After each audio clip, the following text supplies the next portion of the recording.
আসসালামু আলাইকুম সম্মানিত দর্শক। আশা করি আপনারা সবাই ভালো আছেন। রাজনীতি এক অদ্ভুত গোলকধাঁধা, যেখানে প্রতিটি মোড়ে অপেক্ষা করে নতুন কোনো চমক কিংবা দীর্ঘশ্বাসের গল্প। আজ আমরা এমন একটি স্পর্শকাতর এবং অত্যন্ত আলোচিত বিষয় নিয়ে কথা বলবো, যা ইদানিং আমাদের ড্রয়িং রুম থেকে শুরু করে চায়ের দোকান সবখানে কিন্তু রীতিমতো ঝড় তুলেছে। প্রশ্নটি হলো, শেখ হাসিনা কি সত্যিই ফিরছেন, নাকি এটি কেবলই রাজনৈতিক হাওয়ায় ভেসে আসা কোনো একটি বড় গুঞ্জন? দেখুন, ক্ষমতার মসনদ যখন ধুলায় মিশে যায়, তখন মানুষ কেবল স্মৃতির উপর ভর করে বাঁচতে চায়। আবার কখনো কখনো সেই স্মৃতি হয়ে ওঠে ফিরে আসার জ্বালানি। সম্প্রতি সামাজিক যোগাযোগ মাধ্যমে শেখ হাসিনার একটি অডিও ক্লিপ দাবানলের মতো কিন্তু ছড়িয়ে পড়েছে। সেখানে তার কণ্ঠস্বর আমাদের এক অদ্ভুত বার্তা দিচ্ছে। তিনি বলছেন তিনি ফিরবেন, এবং তা খুব শীঘ্রই। কিন্তু ফেরার আগে তিনি দেশবাসীকে বর্তমান সরকারের শাসনকালটা একটু দেখে নিতে বলছেন। কিন্তু কেন এই যে দেখে নেয়ার কথাটি তিনি বললেন, এর পেছনে কিন্তু একটি গভীর মনস্তাত্ত্বিক খেলা লুকিয়ে আছে। তিনি হয়তো জনগণকে বুঝাতে চাইছেন, মানুষ যখন বর্তমানের কষ্টে জর্জরিত হয়, তখন তারা অতীতের ভুলগুলোকে ভুলে গিয়ে সেই সময়ের স্থিতিশীলতাকে খুঁজতে শুরু করে। এটি কিন্তু রাজনীতির এক প্রাচীন কৌশল, মানুষের অসন্তোষকে পুঁজি করে নিজের প্রাসঙ্গিকতা জনগণের মধ্যে টিকিয়ে রাখা।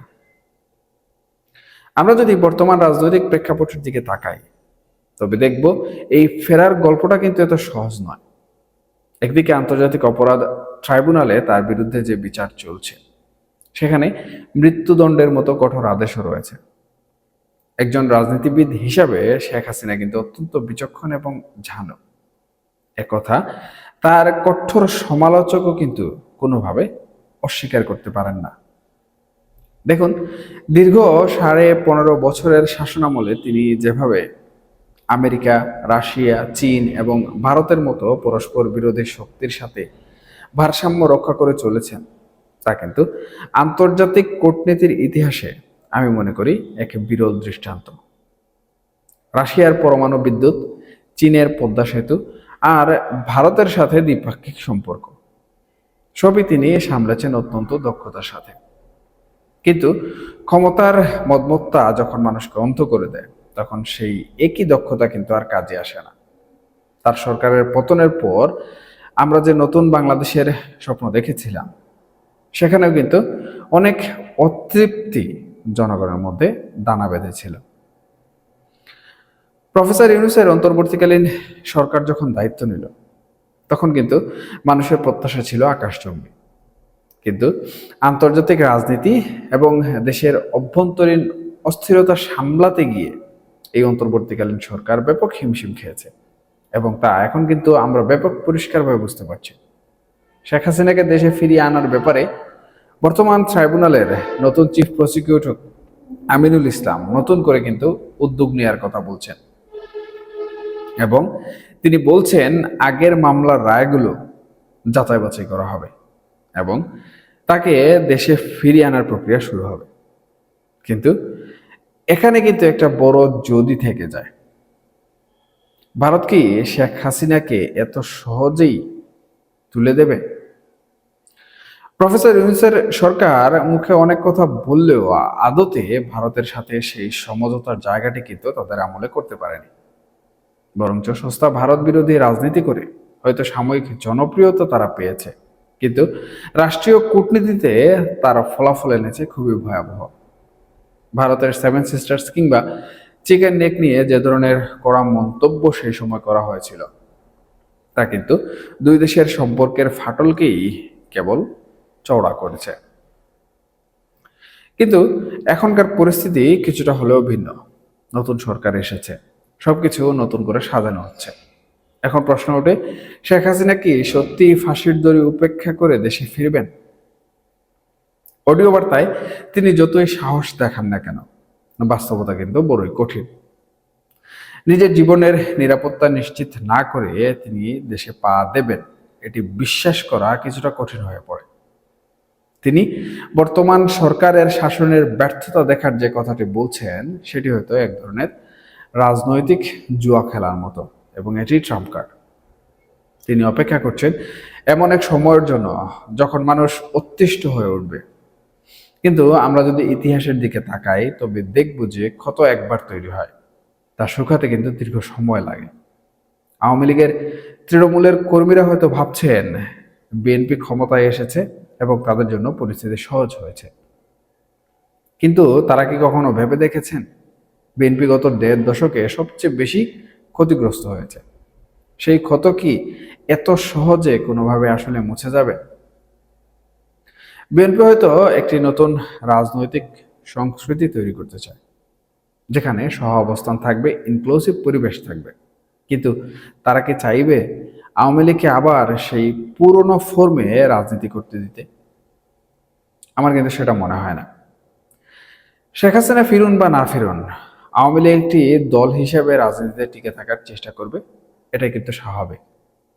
কিন্তু শেখ হাসিনার ব্যক্তিগত প্রত্যাবর্তন আর রাজনৈতিক পুনর্বাসন, এই দুটির মধ্যে কিন্তু যোজন যোজন দূরত্ব আছে।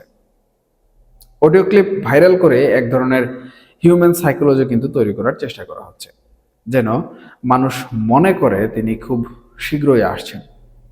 কিন্তু বাস্তব বিচারিক প্রক্রিয়া এবং আন্তর্জাতিক রাজনীতির সমীকরণ বলছে আগামী ১-২ বছরের মধ্যে এমন কিছুর সম্ভাবনা খুবই ক্ষীণ। এখন প্রশ্ন আসতে পারে, তাহলে কেন ক্ষীণ?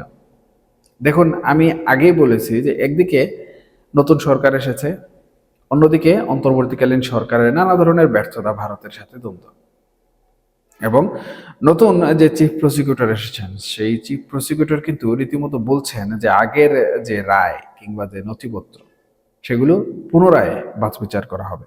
অর্থাৎ এখানে স্পষ্টভাবে বোঝা যাচ্ছে যে নতুন করে সেই বিচারিক প্রক্রিয়া আবারও শুরু হওয়ার একটি সম্ভাবনা দেখা দিতে পারে।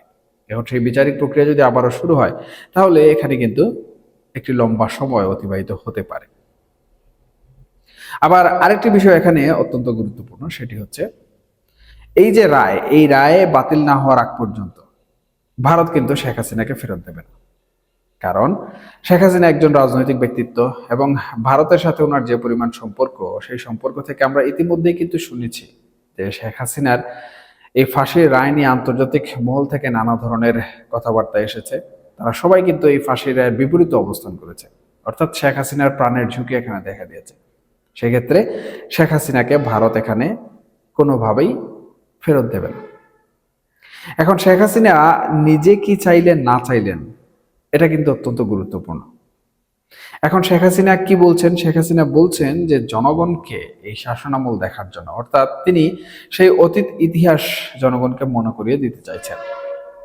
প্রথমত ২০০১ থেকে ২০০৬ পর্যন্ত বিএনপির শাসনামলের যে দুরবস্থা ছিল সেই দুরবস্থার কথা, এবং বর্তমান অন্তর্বর্তীকালীন সরকার যেটি চলে গিয়েছে সেই অন্তর্বর্তীকালীন সরকারের আমলের সকল ব্যর্থতা, এবং নতুন যে সরকার বর্তমানে এসেছে আবারও বিএনপির সরকার, সেই সরকারের শাসনামল কিরকম হবে এবং জনগণ সেই শাসনামলে কিভাবে ভালোভাবে থাকবে, এই বিষয়টি কিন্তু দেখার জন্য বলেছেন।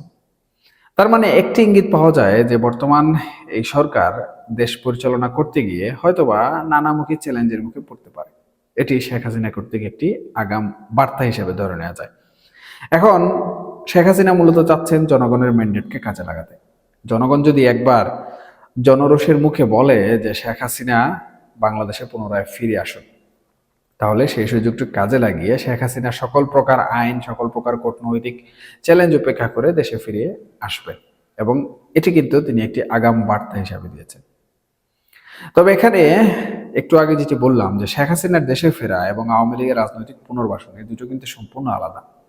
বিএনপি হয়তো তাদের রাজনৈতিক সুবিধার্থে এবং বাংলাদেশের গণতন্ত্র যেটি রয়েছে সেটির ধারাবাহিকতা রক্ষায় আওয়ামী লীগকে বাংলাদেশের রাজনীতিতে ফেরার সুযোগ দিতে পারে বা একটি সম্ভাবনা রয়েছে, কিন্তু শেখ হাসিনাকে এত দ্রুত বাংলাদেশে ফেরার পারমিশন বা সুযোগ কখনোই বিএনপি দেবে না।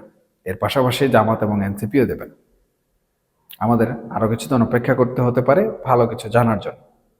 ভালো থাকুন, সুস্থ থাকুন, আল্লাহ হাফেজ।